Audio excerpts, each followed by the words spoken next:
वंदे मातरम प्यारे साथियों, स्वागत है आपका आपके चैनल जनमानस क्लासेस में। स्क्रीन पे दिख रहा है आपको विविध विविध के कई टॉपिक्स पहले ही कंप्लीट कराए जा चुके हैं। जैसे मैं आपको दिखा दूं, प्रथम महिला हो पुरुष हो चुके हैं। उसके साथ साथ भारत में सबसे ऊंचा लंबा बड़ा और प्रथम अन्य देश हो चुके हैं, और विश्व में भी जो है प्रथम हो चुका है, और विश्व में सबसे बड़ा ऊंचा लंबा भी हो चुका है। आज हम जो है प्यारे साथियों इसमें नए टॉपिक ऐड कर रहे हैं। इसमें आज हम चर्चा करने वाले हैं प्यारे साथियों प्रमुख चिन्ह व प्रतीक के बारे में डिस्कस करने वाले, तो बने रहे प्यारे साथियों। पहला है कलम, जो है संस्कृति एवं सभ्यता का प्रतीक कलम है। वही कमल का फूल जो है संस्कृति, कमल का फूल कहा जाए तो सेम संस्कृति सभ्यता का भी है, संस्कृति सभ्यता का वो भी। रेड क्रॉस किसका है? डॉक्टरी सहायता एवं अस्पताल का जो है संकेत है। वही लाल झंडा क्या है? क्रांति के खतरे का सूचक है। वहीं काला झंडा क्या है? विरोध का प्रतीक काले झंडे को कहा जाता है। जबकि पीले झंडे को संक्रामक रोगों से लोगों को ले जाने के लिए वाहन में लगा हुआ झंडा पीला झंडा होता है। उल्टा झंडा मतलब होता है संकट का प्रतीक होता है। वहीं पर बात करते हैं झुका हुआ झंडा किसका प्रतीक होता है? राष्ट्रीय शोक का प्रतीक होता है। वही सफ़ेद झंडा जो है संधि या समर्पण का प्रतीक है। और लाल त्रिकोण क्या है? परिवार नियोजन का प्रतीक क्या है? लाल त्रिकोण है। कबूतर और पक्षी क्या है? शांति के प्रतीक है। लाल प्रकाश का खतरा या यातायात से रोकने का संकेतक है, जबकि हरा प्रकाश यातायात को जाने का। वहीं आँखों पर बंधी हुई पट्टी का मतलब क्या होता है? क्या कहते हैं कि हाथ में तराजू ली हुई स्त्री, ये न्याय का प्रतीक होता है। वही बाँह पर काली पट्टी का जो है शोक या विरोध या दुख का प्रतीक किसे कहा जाता है? बाँह पर काली पट्टी। एक दूसरे को काटती हुई हड्डियों को जो है बिजली का खतरा जो है कहा गया है। आपने देखा होगा खंभों पर अक्सर लगे होते हैं। वहीं चक्र का प्रतीक प्रगति का चिन्ह। वहीं ओलिव की शाखा जो है शांति का प्रतीक। ओलिव का शाखा क्या होता है? शांति का प्रतीक। ओलिव का शाखा क्वेश्चन पूछा गया है। अब हम बात करते हैं विभिन्न देशों के जो है राष्ट्रीय पशु या पक्षियों के बारे में। बात जो इंपॉर्टेंट है उन्हीं बात करूँगा। ऑस्ट्रेलिया का क्या है? कंगारू है। न्यूजीलैंड का क्या है? किवी है। कनाडा का क्या है? गंजा ईगल है। जबकि जापान का क्या है? आइबिस है। यूनाइटेड किंगडम क्या है? रोबिस बेस्ट रेडब्रेस्ट है। भारत का आप सभी लोग जानते हैं बाघ है। तो भारत का तो सबको लगभग याद होगा। इसमें न्यूजीलैंड का याद कीजिए, और यूनाइटेड किंगडम का यानी यूके का यानी ब्रिटेन का रोबिस रेडब्रेस्ट है। अब बात करते हैं विश्व का अंतर्राष्ट्रीय विमान सेवाएं की हम बात कर लेते हैं। देखिए अफगानिस्तान का क्या है? एरियाना नाम है। ऑस्ट्रेलिया का क्वींसलैंड है। अरे क्वींसलैंड का क्या है? Queensland and the northern territory. और संक्षिप्त इसे क्या करते हैं? एरियाना अफगानिस्तान एयरलाइंस को ए कहा जाता है, जबकि इसको QAN कहा जाता है। देखिए इसमें से कुछ ही इंपॉर्टेंट है। बेल्जियम का याद करना है आपको, union of Myanmar Airways UBA इसका नाम है, जो कि आपको पूर्वी अफ्रीका का ईस्ट अफ्रीकन एयरवेज है। सबको इसमें नहीं, जैसे इसमें है कि भारत का आपको तो सबको याद है कि एयर इंडिया है, AI इसका है। इंडोनेशिया आपको याद करना, इंडोनेशिया का गरुड़ इंडोनेशियन एयरवेज है, GIA।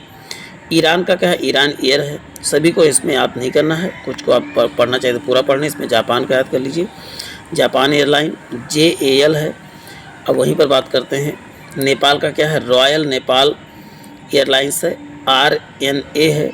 कोई पाकिस्तान का आपको याद करना, जो अपने नेबर कंट्री हैं, पाकिस्तान इंटरनेशनल एयरलाइंस यानी PIA है। अब उसके बाद आपको सिंगापुर का याद कर लेना है, रूस का याद कर। सिंगापुर का क्या है? सिंगापुर एयरलाइन बहुत आसान है। रूस का क्या है? एरोफ्लोट है। जबकि श्रीलंका का क्या है? एयरलंका है। तो ये चीज़ें हैं। अब इसके बाद हम जो है कुछ विमान सेवाएं उनका संक्षिप्त नाम देख लेते हैं। इसे स्विट्ज़रलैंड का क्या है? स्विट्ज़रलैंड का स्विस एयर है, और इसका फुल फॉर्म इसका जो है संक्षिप्त भी स्विस एयर ही है। UK का ब्रिटेन एयरवेज जेट है, जबकि इसका फुल फॉर्म क्या होता है? BA व JST है। USA का पैन अमेरिकन एयरवेज है, PAA इसका फुल फॉर्म है। और वहीं पे स्पेन का क्या याद करेंगे तो इवेरिया है। पनामा क्या है? कोपा है। जर्मनी का क्या है? तो बताइए लुफ्थांसा है। प्रमुख जो है गुप्तचर संस्थाओं के बारे में बात करते हैं। देखिए सेंट्रल एक्सटर लेंजा जो है कहाँ की है? लेंजा डिपार्टमेंट चीन की है। वही ऑस्ट्रेलियन सिक्योरिटी इंटेलिजेंस ऑर्गेनाइजेशन, ये ऑस्ट्रेलिया इसमें लगा ही ऑस्ट्रेलिया है। देखिए KGB या GRU जो है रूस का है। ब्यूरो ऑफ स्टेट सिक्योरिटी किसका? दक्षिण अफ्रीका का है। देखिए इसमें आपको और कौन सा याद करना है? देखिए इंडिया का कौन सा है? तो आप रिसर्च एनालिसिस यानी जिसे रा कहते हो, या या सीबीआई, ये तीनों कहाँ की हैं? तो बताओ भारत की हैं। और पाकिस्तान का तो आप जान ही रहे हैं कि आईएसआई यानी इंटर सर्विलेंस सर्विसेज इंटेलिजेंस, ये जो है आईएसआई आप जानते हैं, ये कहाँ की? पाकिस्तान की। भारत के आप तीनों चारों नाम को याद कर लेना है, आईबी और सीबीआई, तीनों का नाम याद कर लेना है। अब वहीं पर बात करते हैं यूएसए का क्या? सेंट्रल इंटेलिजेंस एजेंसी सीआईए और फेडरल ब्यूरो ऑफ जो है इन्वेस्टिगेशन एफबीआई, ये दोनों अमेरिका की है। मोसाद कई बार पूछा गया, इजराइल की है। मुखबरात कहाँ की? मिस्र की है। नाइचो कहाँ का? जापान का है।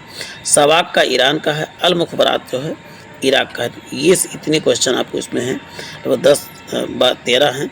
विभिन्न देशों के संसद इसमें जो पूछे जाते हैं उनकी टेस्ट। देखिए भारत का सभी को याद होगा, रूस का ड्यूमा बहुत बार पूछा गया है। स्पेन का कोर्टेस होता है। ब्रिटेन का पार्लियामेंट, ये भी आपको याद कर लेना है। और जापान का बुंडेस्टैग है। मंगोलिया का खुरल है। ईरान का क्या है? ईरान का मजलिस होता है। ईरान का क्या है? मजलिस है। इसका स्क्रीनशॉट आप जरूर लें एक बार और बार बार देखें, जो इम्पोर्टेंट है मैं दिखा दे रहा हूँ। देखिए पाकिस्तान का नेशनल असेंबली याद कर लेना है। नेपाल का राष्ट्रीय पंचायत है। मिस्र का पीपल असेंबली है। चीन का क्या है? नेशनल पीपल कांग्रेस है। फ्रांस का क्या है? नेशनल असेंबली है। बांग्लादेश का क्या है? जातीय संसद है। आयरलैंड का है डेल आयरन है। मलेशिया का दीवान निगारा है। अफगानिस्तान का क्या है? सोरा है। स्विट्जरलैंड का क्या है? फेडरल असेंबली है। तुर्की का क्या है? ग्रेट नेशनल असेंबली, जबकि ऑस्ट्रेलिया का पार्लियामेंट है। और यूएसए का क्या है? कांग्रेस है। अब इधर देखिए मालदीव का आपको याद कर लेना है, मजलिस। जापान का डायट याद कर लेना है। और वहीं पर ईरान का भी देखिए मजलिस है। और एक इजराइल का नेसेट, इन सब का आपको याद करके रखना है।